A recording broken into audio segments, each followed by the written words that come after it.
All right. Well, we're still here. Just finished doing a Sterling edition of Blue Jays Talk. I was good. Yeah, you were good. Yeah. You hit it out of the park. I did. Homer. Back Leg City. Yeah. I just tried to go to the opposite field, which is what I normally Can you do that? Oh, I did. Let it travel? I did. You missed a good one. If you missed it, we had a big argument about umpires, which, of course, we never do. But we did find out. It's very odd that you take up for umpires the way you do. It's very odd. Knowing the person that you are, it's very odd. I'm shocked about that. But we did find out the identity of Kevin Barker's favorite umpire. Yeah. So Dan Iasonia, friend of the show. I'm a fan. Shout out. I'm a fan. He is the one umpire that will let you say what you have to say, and then he'll politely say, "You've had your chance. Don't do it again." Calmly. Gentleman-like. Not show you up, not yell at you, don't belittle you, don't think that you're cooler than me because you're an umpire, none of that. Speaking of gentlemen, let's bring in our first guest. What I did He's there? David. Very nice. That's the second time in a row you've done that. He is David Samson, former MLB executive, host of Nothing Personal with David Samson, sitting in the chair. Was it glove? The glove chair. The glove chair that Barker, Barker talks about this damn glove chair 20 minutes when we're off the air Until now. you said it's very uncomfortable, and now I don't want it anymore. Yeah, but it's such a great conversation piece. It is. And it's actually a little more comfortable now. I got a new camera set up, which enables me not to have to sit on 5 pillows. So I'm actually directly in the chair, and it's quite a bit more comfortable. I'm sitting back now. It's a whole new day. Good for you. I wanted to ask you, David, happy 4th, by the way, to you and to you, Mr. Barker, and all our American listeners and viewers. When does it start getting really serious for front offices? This is, we've gone through 81 games yada, but when does it really start getting serious for front offices? Well, 9 games under do it is what Jeff's trying to ask. Well, no, I was thinking in terms of you've got the draft coming up and all that, but when does it really start to get serious for front offices, where you get serious calls and not, hey, would you trade Ohtani for our top minor leaguer? I would say that the calendar in baseball is a funny thing because there really are no breaks. Maybe between Christmas and New Year's, but even then, if you have a meddling owner, they're making calls to you during that time too. So I think it's always serious. If you're talking about, there's really no break, which is why it's exhausting and the burnout happens. But if you're talking about trades and the trade deadline and how a team is evaluating its season, we are there. And this is a time it's July 4th. It's people call it the first half and the second half, and we never allowed our baseball people or anybody around the office to say that because the All-Star game is actually more than halfway through the season. So we would always say pre-break and post-break, and the post-break becomes more of a sprint. If you don't have the correct evaluation of your team pre-break, then you've got the wrong baseball people. Now, every year there could be a team that can have an amazing August and September. It could happen, but you really don't bank on that. You certainly don't budget that. And if you're speaking about the Blue Jays specifically, this is the first week. I'm very down now. I feel as though that there is no coming back for them anymore. And I'm disappointed in their season. I'm so happy for Vladimir that he started in the All-Star game. But the season itself, they've got a problem. How hard is it to trade a star who is underperforming? It was my specialty, and it's the worst thing you can do. It makes you a bad executive. The time to trade people is at the high, not the low. But so often when players are at the low, ownership gets upset, GMs get scared, and that's when you make mistakes. And that's why having great evaluators who really are not the word I like to say is protective of our own pieces, but really it's being delusional about your own pieces. It's so important. What you do publicly is hype your prospects, you hype your players. You do that to other teams, you do it to the media, but internally you have to be right and honest about who your players are and what they are going to be doing for you, and then match it against their salaries. So trading a player at the low it's bad. It's a bad plan. Did you ever trade for a player that was said to need a change of scenery? And did it work? The old change of scenery situation. Mm-hmm. I always like those change of scenery things. I only bought into that for New York and Miami. And I'll tell you why. New York, the change of scenery is this. There are players, and we can go down the list from Jordan Montgomery to Carl Pavano we can name a bunch of hitters who didn't perform well, and they just don't enjoy all of the attention. They don't like all of the media scrutiny. They don't like the big city, and they just don't want to play in New York. The change of scenery in Miami are players who are really close to their island homes, or they grew up in or around Miami. And for them, the stresses of being home, the distractions of being home can impact performance. But in terms of change of scenery from Toronto to Cincinnati to Milwaukee to St. Louis, I really don't buy into that at all, nor do I buy into, they need a different voice in their ear, a different hitting coach or a different pitching coach. I know there's some really good hitting coaches and pitching coaches out there, and Houston was really good at this. I'm sorry to go on, but you've really struck a nerve. Yeah, we like it. Everyone claims that when you get traded to the Astros, they have this pitching lab and they teach you, and all of a sudden, you know what? It's about sticky stuff. It's about stealing signs and cheating. It is not about all of a sudden there's this lab where out comes this player who the scout said, if you just tell him to mix in his slider at 50% instead of 30%, it's total poppycock. You know, you very early when we had you on a couple of years ago, I remember asking you about how you would approach Bo and Vladdy signing them. And you were very clear. I think we're very clear in that, and this is like 4 or 5 years ago before all this stuff had happened. I think we were kind of on the same page. You looked at Vladdy and you saw that the numbers, once he got out of the minor league ballparks, weren't as good. You looked at Bo and you looked at the body type and everything. I think most of us would have thought, okay, if you had to pick one of the two, the safer guy might have been Bo. Vladdy was a little more of a gamble.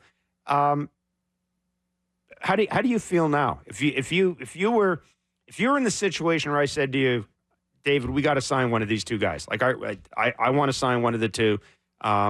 You got to pick. Who would you pick right now? Are you telling me I can't say D, none of the above? Do I have to choose somebody? You can make a good point. Making me? No, you can make a good point to say none of the above. Yeah, I'm going to make that point, and I'll tell you why. Okay. I believe that Vladimir Guerrero, and remember how much love I have for his father and for him. Just remember that when I say this. You guys gave him a multi-year contract, did you not?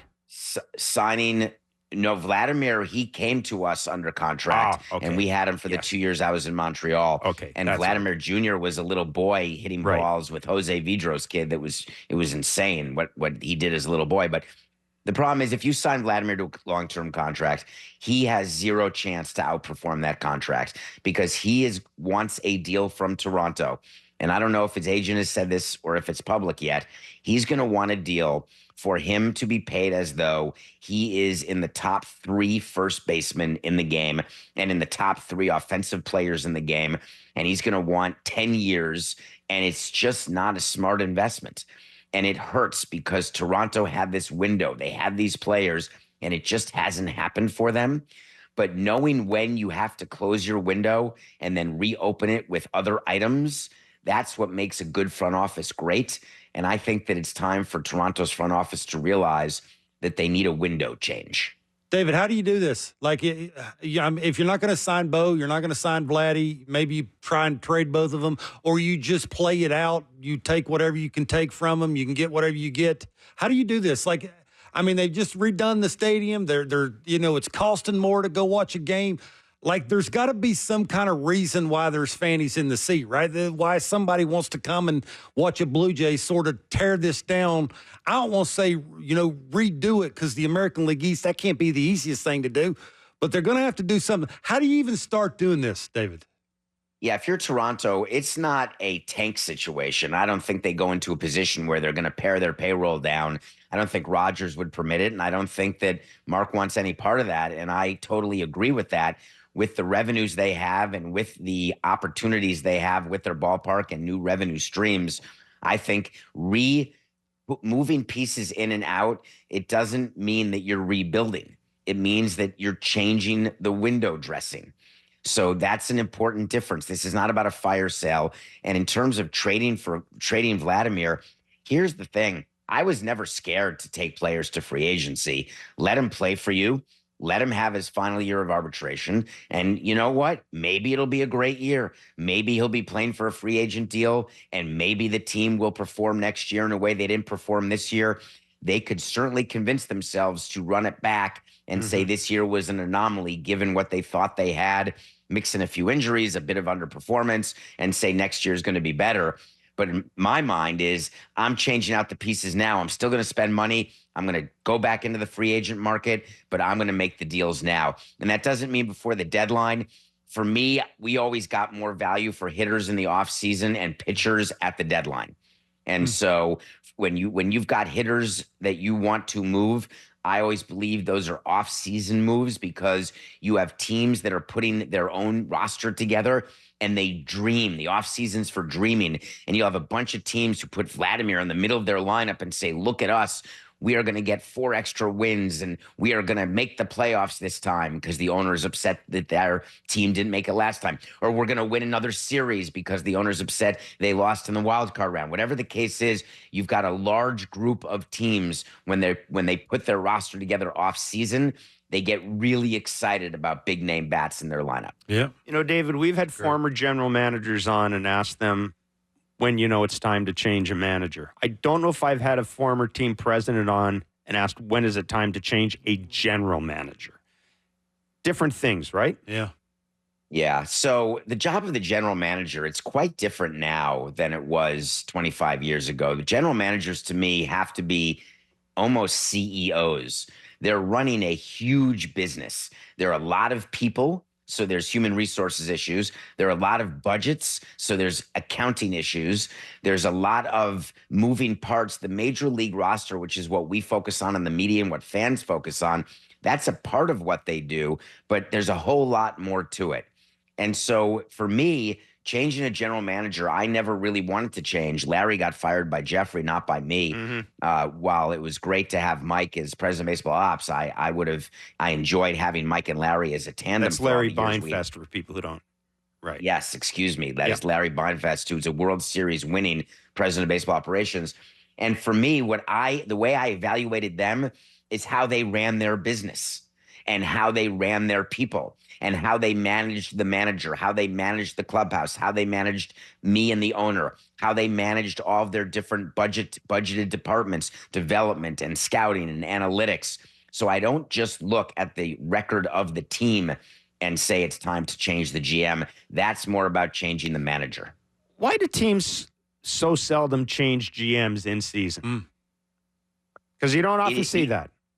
Because again, it's running a business. Okay. And the GM, think about, you would never replace a CEO right before an earnings call. You just wouldn't do that because they have so much work they have to do. They know the business inside and out. You may be unhappy with the performance of the stock or the performance of the company. You know you're going to make a change, but there are times to make a change. And you don't do it, a week before the draft, as an example. It just doesn't make sense because the GM is accountable for his scouts and ultimately for the draft, even with meddling owners. It's the GM responsible. And after the season, if your team doesn't make the playoffs, you make a change, and then that GM has a month prior to the GM meetings, which take place in November, where you start to talk to other teams, and then about 2 months before the winter meetings where you're doing more talking, and then you've got another 2 months before spring training starts. So I always wanted to give and always thought that giving a GM that amount of time before a season is what makes the most sense. But it is a process. Like one thing's got to happen before the other thing happens. 100%. And one of the things that's crazy about the game now, and I don't mean to call out, I've never met him, but I'm going to call him out. And it's my old team, so you'll think that I have a cross to bear, which I don't. But Peter Bendex is a great example. Chaim Bloom, the chief baseball officer of Boston, who didn't make it. I understand why owners are attracted to these what are called analytic nerds. And I put that in quotes because I don't know them. I don't know whether they're quote unquote nerds. And even if they are, I don't know that's bad. But what I do know is that these young people who are becoming GMs, they are not well versed in running companies. And all of a sudden you're in the big chair and you've got a lot more work to do than just putting your nose in a computer and writing code. You've got to, I'll say it again, run a business, run a company, and it's a lot harder than you think. Doesn't sound easy. Like, it just sounds like it's a bunch of things all blobbed together. It's like when you're talking and you're thinking about the Blue Jays and what's going on and what's not going right and what they need to fix. And it's just, David, it's like you throw a bunch of stuff in the middle of a room and you're trying to piece it together. And it's like one piece at a time. It just seems like a lot listening to you talk. I don't know. Maybe you're exactly right. Yeah. And that is why you're seeing GMs get paid so much more. And frankly, this is anecdotal, but it's possible the average GM salary is now greater than the average manager salary. I think Craig Counsell did some work to get that number up, no doubt about it. But owners have realized that they're putting hundreds of millions of dollars of business into the GM's silo, and they have to really pay attention to that hire.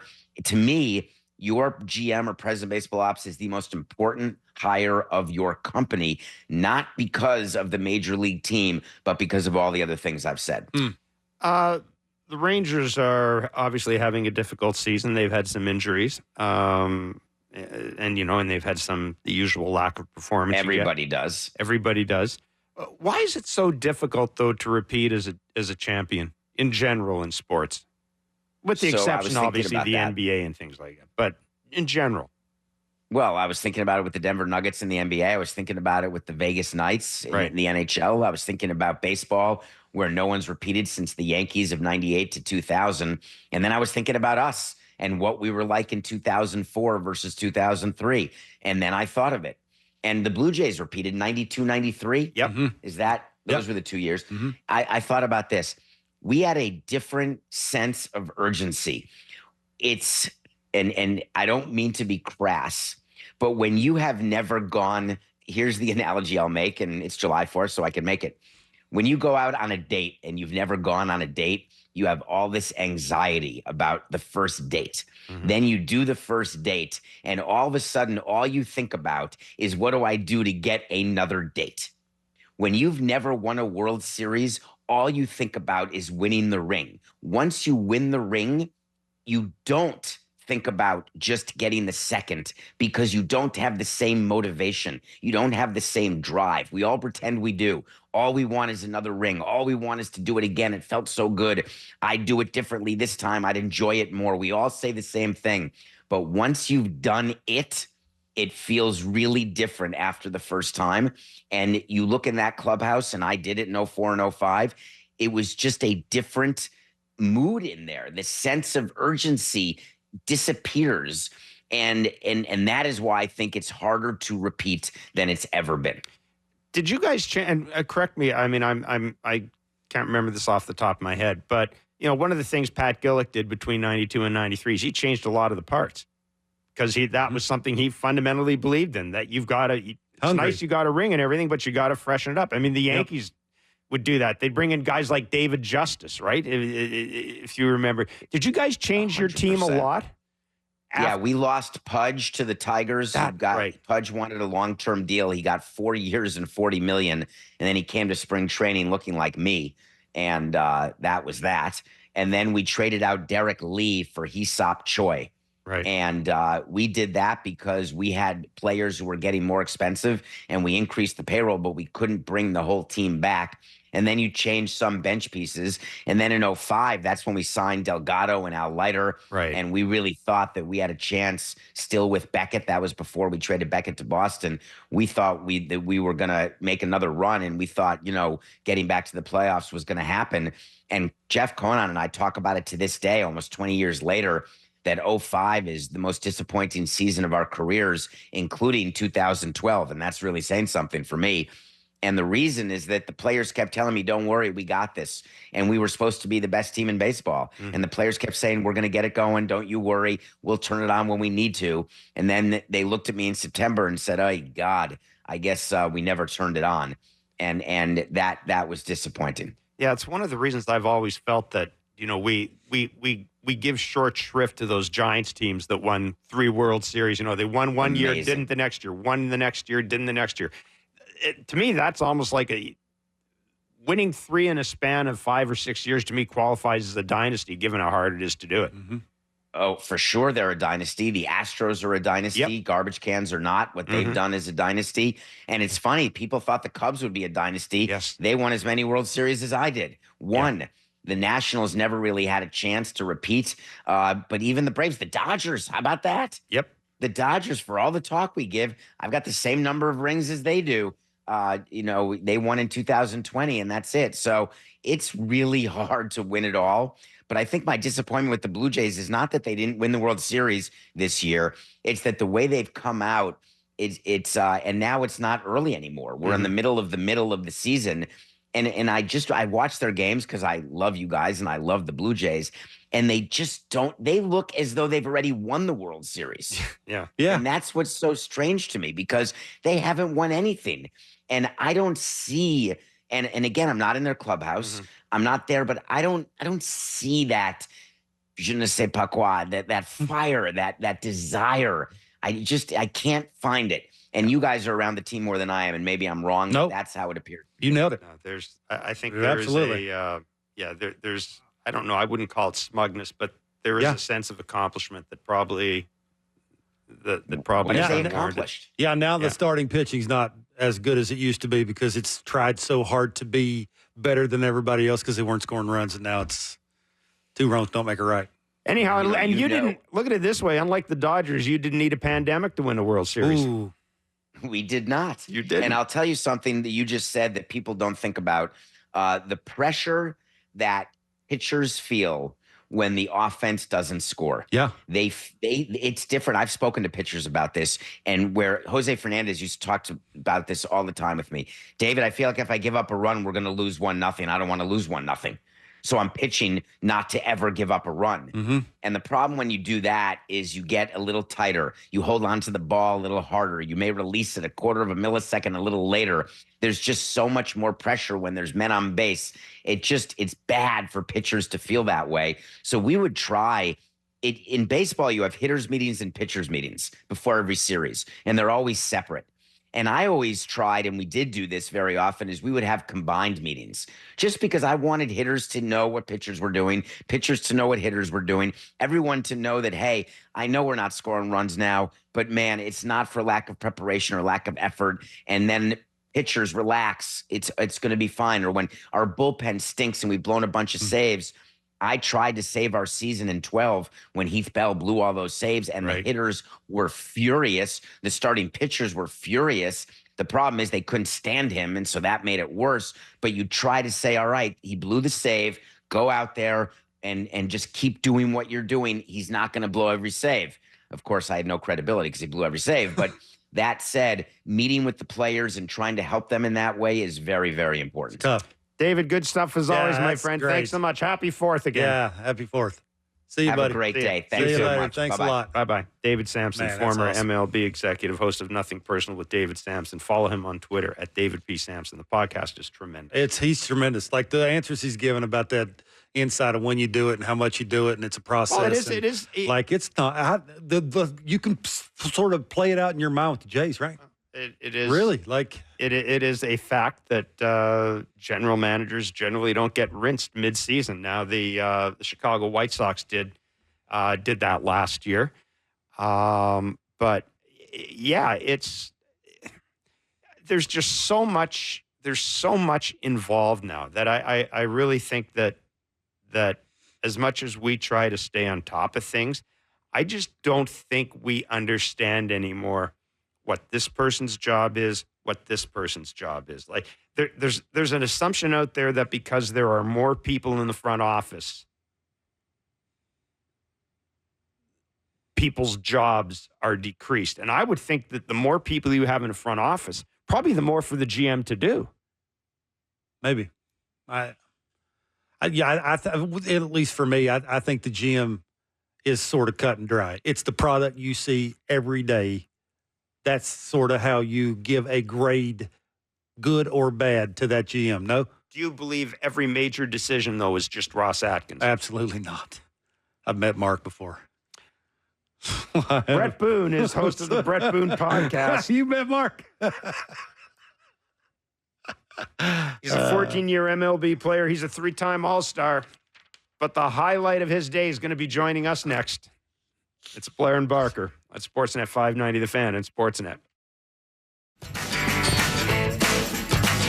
the hell is that motion you're doing with your wrist? You do that all the time. All the time. That's your little signature move. Huh? Is that? I don't have a signature move. You do. I got Every time I see you, you do that when you're in a good mood, which is rare. Once a month. It's like. Yeah, people don't need to know that. Those of you on the radio, don't worry, you're not missing anything. Or those of you listening to us on the radio, don't worry, you're not missing anything. Those of you who are watching us on TV, I apologize for that. Nope. Happy 4th, by the way, to Yeah. everybody, to all our American friends. And hello, Mom, and the Barkers, the Barker family. What was the 4th of July like around the Barker farm? Big fireworks? Another day. Barbecue. No fireworks. No? My dad would never let me have fireworks. He knew I would do things I probably shouldn't do with him. Like what? Like blow his car up through a tractor or something. Okay. Yeah. It happens. I mean, I can remember fireworks were actually illegal for the longest time and no one bothered.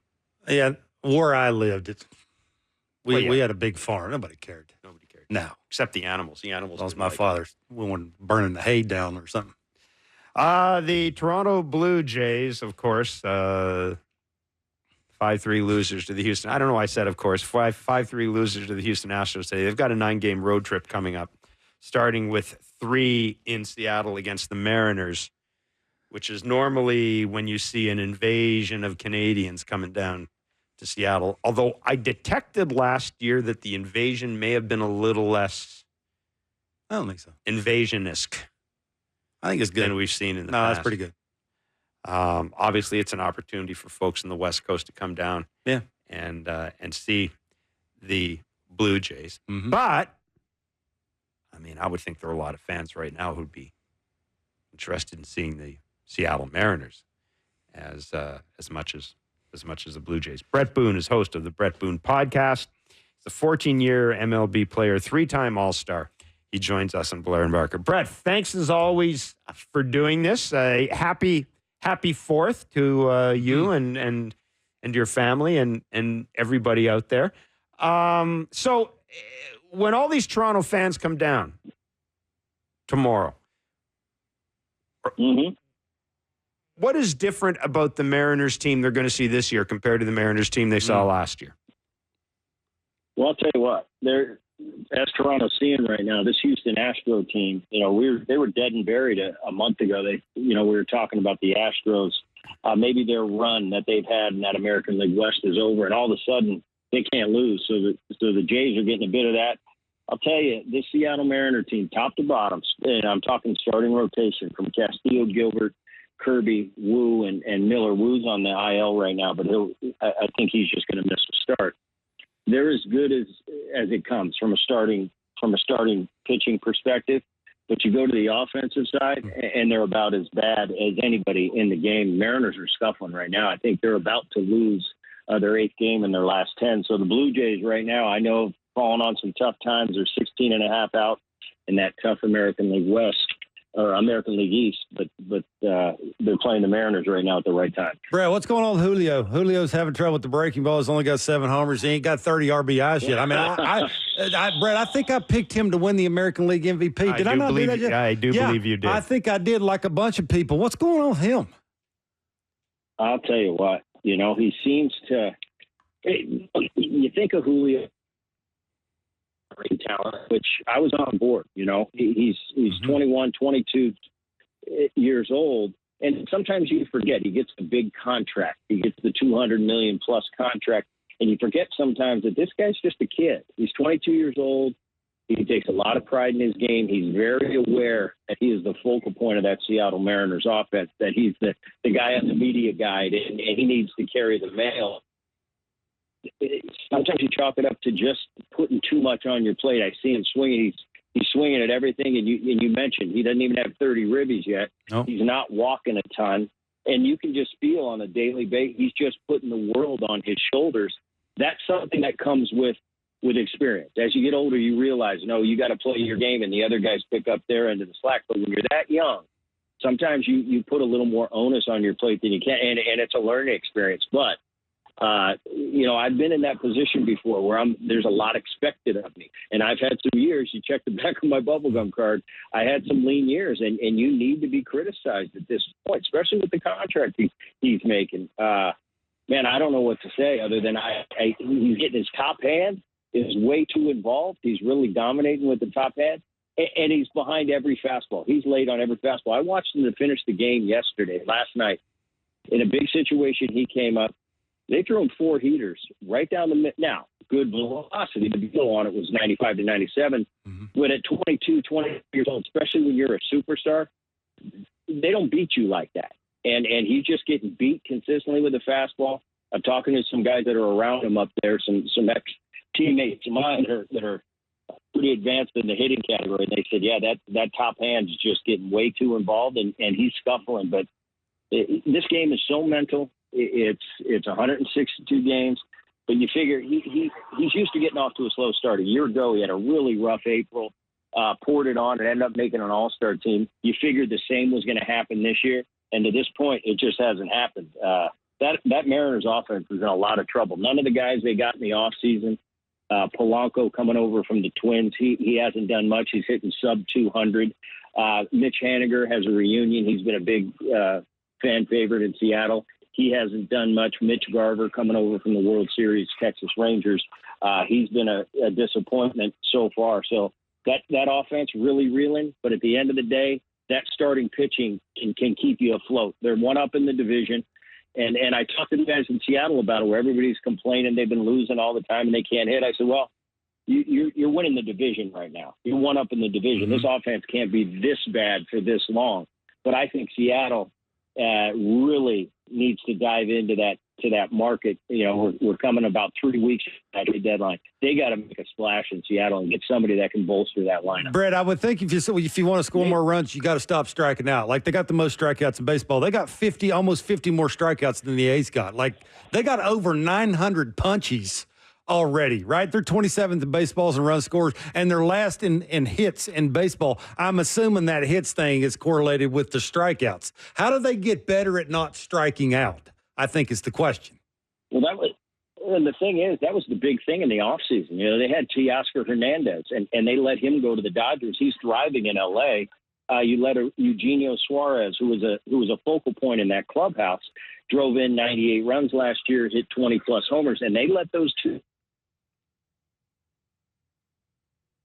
Oh, I think we just lost right now. Like you like. Uh-oh. No, there? Go ahead. We're good. Yep, go ahead. Yeah. So they got rid of Teoscar Hernandez, Eugenio Suarez, because they were striking out too much. And all of a sudden now, with all these new additions, you're still leading the league in strikeouts. I think there's a direct correlation. I think it's a culture now where striking out's not that big of a deal. When I played, it's like there was pride. You didn't strike out. 2 strikes, you got in the trenches. Of course, you still struck out, but today, the way these kids are brought up, it's all about getting on base and hitting the ball over the fence.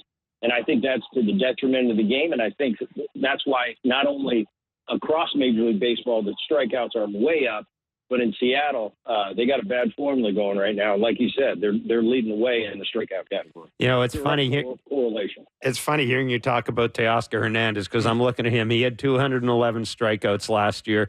When he was in Toronto, he had 152. And when Teoscar left Toronto, we thought, well, they weren't going to re-sign him. It's made some base running mistakes, wasn't the sharpest in the outfield. They'll be okay. They've never recovered from not having Teoscar. And I'm wondering, in some ways, yes, he struck out a lot, but I would think Teoscar with the Mariners in some ways was a bit of a comfort. It provided a bit of a comfort zone for a bunch of guys, too, because, he will drive in runs for you. Like That's Julio. one thing he will do. Yeah. Without a doubt. And that's why, I understand the strikeout thing, but everybody strikes out in the big leagues now. That's just the way it is. It's accepted. So I'm looking at Teoscar a year ago, almost hit 30 homers, drove in 95, 96 runs. You don't just replace guys like that. Eugenio Suarez, they gave up 190 RBIs. RBIs like that don't grow on trees. So I was a bit, I was kind of scratching my head. Like, you really think you can let these guys go and think you're going to bring in a Mitch Haniger and a Polanco from from Minnesota, and you're going to improve on those numbers. Well, I was a big skeptic in the offseason, and now I'm just as big a skeptic. Flip it on its other end. Cal Raleigh seems to be having a decent year, right? 15 homers, 51 RBIs. Obviously, what he does catching, he's a switch hitter. What do you think of him on an everyday basis? Look like he's doing exactly what he's supposed to be doing. I like Cal Raleigh. And in today's game, as I get farther and farther away from my career, I really have an appreciation for the catchers. And it's not only what they do offensively, that's always a bonus, but how they handle the pitching staff. Cal Raleigh is one of the best defensive catchers in the game. As far as catch throw, he's one of the best in the game as well. But I think there's a comfort, especially when you got a rotation like the Seattle Mariners that is really elite, that they're comfortable when they come to the ballpark every day. The receiver they're throwing to. I think that makes a huge deal. The pitcher being the most important guy every night, that starting pitcher, and the fact that he's really comfortable with his backstop, I think that's nothing but Cal Raleigh is doing everything I thought he was going to do. He's never going to hit for average. He's going to be a low 200 guy, but he has a chance once again to head towards that 30 home run mark. Like I said, where his value really is behind the plate. Definitely. Bret, really good of you to join us today. Yeah. Thanks so much, man. Terrific insight. Appreciate that, buddy. Thank you. Be well. Thanks, guys. Yeah, see you, man. Appreciate it. All righty. Bret Boone is host of the Bret Boone podcast, wherever you get your favorite podcasts. 14-year MLB player, 3-time All-Star. And,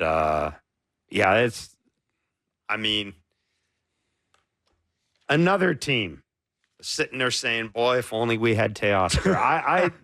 Listen, I don't know. I don't know if I have underrated. I don't know if underrated is the right word. Underappreciated. Yeah. How about that? Well, you should listen to me. If I've underappreciated a guy's contribution the way I underappreciated Teoscar Hernandez. Yeah, you think Ross would like to have a do-over with that? I'm sure he would. Yeah.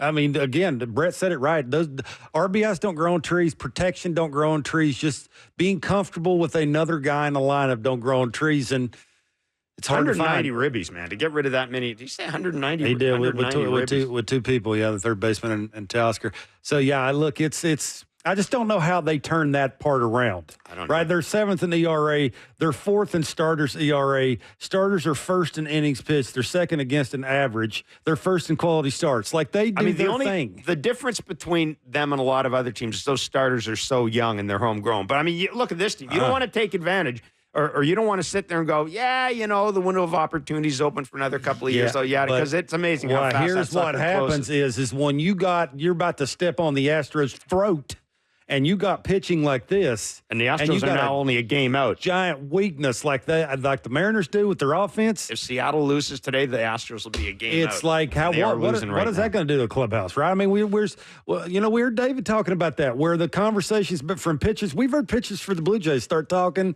and of course, and saying things about the offense. And, we also, we're doing our thing. We're afraid to make mistakes and yada. We know that the GM of the Mariners in the past has done some odd things that have. Can you screw this up? I mean, they know what they need. The ire of the clubhouse. They need to stop striking out and drive in more runs. Like how do you do that? What do you got to give up to go get that?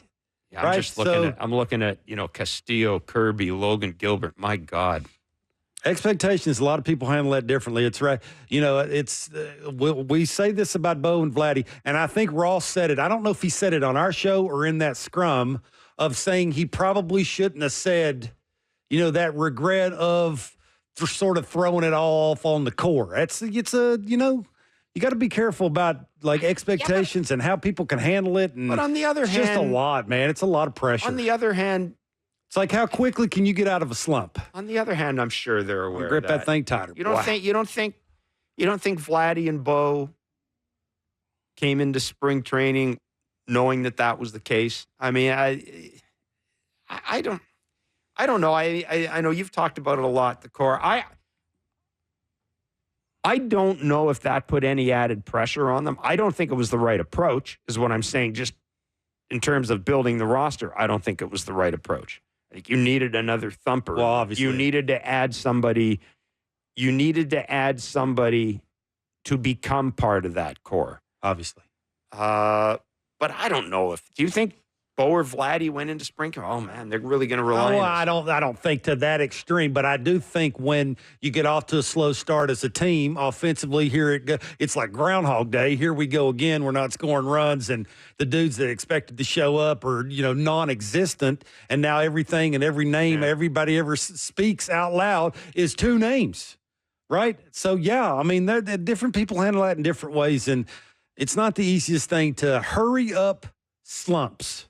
Like when you get in something, sometimes that thing just takes time. Like you just got to work through it. And that's a little hard to do when your team stinks and your lineup around you stinks. And Luis Castillo, 3 games against Toronto. 13, huh? 13. 3 games against Toronto. Yeah. He's not had a tremendous amount of success against this team. Yeah. Now, granted. Playoff game he did. I was going to say, with the exception of the playoff game. What do the Jays need to expect from him tomorrow? I mean, he's got the good changeup because he's got the good slider to go down and away from right. He's got the good moving fastball. It's high velocity. I mean, he's got the good, the sort of 3/4 arm slot for a righty. It's a very hard thing to keep the front side in. And, he locates very well. He adds and subtracts with that changeup. He tunnels that slider off that. It's sort of the X, right, where the sinker goes one way, the slider goes the other way, and then he throws in the Bugs Bunny changeup. So you pick your poison, right? It's split the plate in half, give him one side till you have to fight and claw to both sides. This comes down to the dudes that are hot in the lineup. That's who it comes down to. The Kirks of the world's probably not going to beat this dude. Like the Kiermaiers of the world right now, he ain't going to do it. It's going to be the Vladdys and the Hot Springer and the maybe throw Horowitz in there. Hopefully he's in the lineup. Hopefully they don't overthink that and some bat path on the changeup. They're inventing a way to write somebody else's name in there. I shouldn't have said that out loud, should I? But you did on Blue Jays Talk. So, I said it already. I'm not surprised that you would say that. Look, we saw what happened. Hopefully. We saw what happened the way Davis Schneider and Ernie Clement, were used. This dude's left-handed. This dude does not have an obvious hole in his approach. Like, he don't mind the ball up. He don't mind sliders. He don't mind the ball in. Like, he can use the entire field. He's got a short enough swing. He's not thinking up with the barrel all the time. Like, what else he's more of looks like a hitter type, right? Not so much of a, doing damage type. It's barrel the ball. What I like about him from what we've seen so far this year, Buck made this comment during the telecast. He is completely unafraid of taking a close pitch. Yeah. Like if he can't we saw that today at the, what inning? The slider away from the closer. Right. Yeah. I'm not going to do anything with it, so fine. Yeah. I'm not going to do Can't anything hit it with anyway. it. Why would I swing it? Exactly. Yeah. Which seems very simple, but you do seem to see that approach from him. Yeah, I think he's on a heater. That helps, right? He's very confident. He's not overthinking it. Right, that little short jab that he's got with his front foot. I mean, that's more of a jab. Being a lefty makes it a little easier for him, too. Because you're seeing the ball from different angles. Now, those lefties, they're throwing sidearm and hide the ball, do the little turn, and, all you're seeing is their back pocket. Like, that's not the easiest thing to keep the front side in and think middle the other way. And, you're trying not to get jammed, and you're taking close pitches to get in hitters' counts to where you can zone in. And, that guy's throwing to the scoreboard. You're going to get more fastballs because of what the scoreboard says. Like, a lot of the times it's not rocket science. You can sort of dictate your at-bat because of what that scoreboard says. If they're up 2 runs, they're probably not going to throw you an 0-0 slider. Just ain't going to happen. They're probably not going to throw you a slider up when they're behind 2-0 in the count. That's sort of how you have an at-bat. That somewhat seems like how he has his at-bats. Now, again, it may have something to do with the dude standing on the on-deck circle and, now that they're married to George never leaving out of the leadoff spot, he'll be the leadoff hitter till we're long and gone off the Blair and Barker show. It's, as long as those 2 things continue to happen, him and bats, boy, going to look some kind of good. They haven't won since moving George back into the leadoff. The dumbest thing. God, just whatever. It's only 2 games. It's only 2 games. It's only 2 games. It's only 2 games. let's I mean, why why does it matter if they win games or not? Well, let's be a little careful there. Let's be a little With the 2 games? be a little careful there. I think I just broke this chair. Huh? Chairs are an issue, man. Very uncomfortable. So, 9-game road trip leading up to the All-Star break. Don't ask me what they need to do. 3 against the Mariners. I'm not. Well, I mean, I'm not. 7-2, 8-1. They need Jeff, to go 9-0. 3 they against can't. the Mariners. 3 against 8-1, 7-2. the Giants. 3 against the Diamondbacks. The Diamondbacks not a great team. The Giants are not a great team. They weren't last year either until they got to the World Series. The Mariners, you got to think, are going to be a bunch of close games because of the way the Mariners don't hit. And the bullpen for the Blue Jays, if that steps up, you will have a decent chance of winning the games against the Mariners because the offenses are about the same. The rotations, for the most part, because of the way the Mariners are hitting, are going to sort of match up against what the Mariners are doing. It's going to be close games. So whoever John hands the ball to, that's going to determine on who's going to win them games.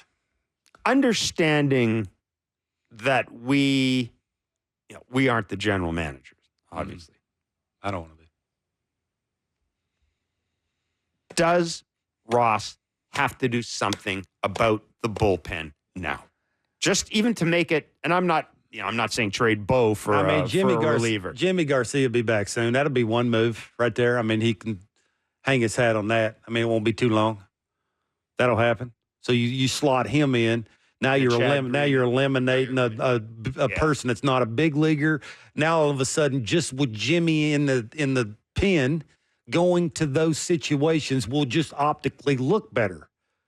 So, answer to your questions, no. Yeah, I guess no. He cannot get back soon enough. Well, it will help.